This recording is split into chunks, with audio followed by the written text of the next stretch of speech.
বুলবুল হত্যার বিচার প্রকাশ্যে দেখতে চাই, সর্বোচ্চ বিচার ফাঁসি দেখতে চাই। যদি আইনের ফাঁক দিয়ে বুলবুল হত্যার আসামিদেরকে আপনি তাদেরকে বের করার, তাদেরকে ছেড়ে দেওয়ার, তাদেরকে শাস্তি মুক্ত করার কোন ষড়যন্ত্র করেন, তাহলে বাংলাদেশের জনগণ ঐক্যবদ্ধ হয়ে আল্লাহ আমাদের সবাইকে সৎ পথে, হকের পথে, ন্যায়ের পথে, অন্যায়ের বিরুদ্ধে আজীবন লড়াই করার তৌফিক দান করেন। আমাদের থেকে বিদায় হয়ে চলে গেছেন, কিন্তু তিনি স্বাভাবিক বিদায় হন নাই, তাকে হত্যা করা হয়েছে, খুন করা হয়েছে। চিহ্নিত সন্ত্রাসীরা তাকে খুন করেছে। এরা বারবার মানুষকে খুন করেছে, অপরাধ করেছে, বহুত অন্যায়ের সাথে তারা জড়িত। এই সন্ত্রাসীদের বিরুদ্ধে বারবার মামলা হয়েছে, কিন্তু প্রশাসন যথাযথ ব্যবস্থা গ্রহণ করতে পারেনি।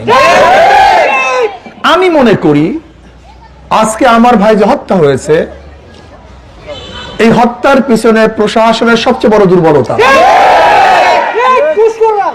কারণ প্রশাসন যদি সচেতন থাকতো, আগের থেকে অপরাধীদের বিচার করত, তাহলে অপরাধ সংগঠিত হতো না। আল্লাহ পাক কালামে পাকের মধ্যে ফরমান, অফিল কিসাসে হায়াতুন ইয়া উলিল আলবাব। কিসাসের মধ্যে তোমার হায়াত, কিসাসের মধ্যে তোমাদের জীবন। এর কারণটা কি আপনি চিন্তা করতে পারছেন?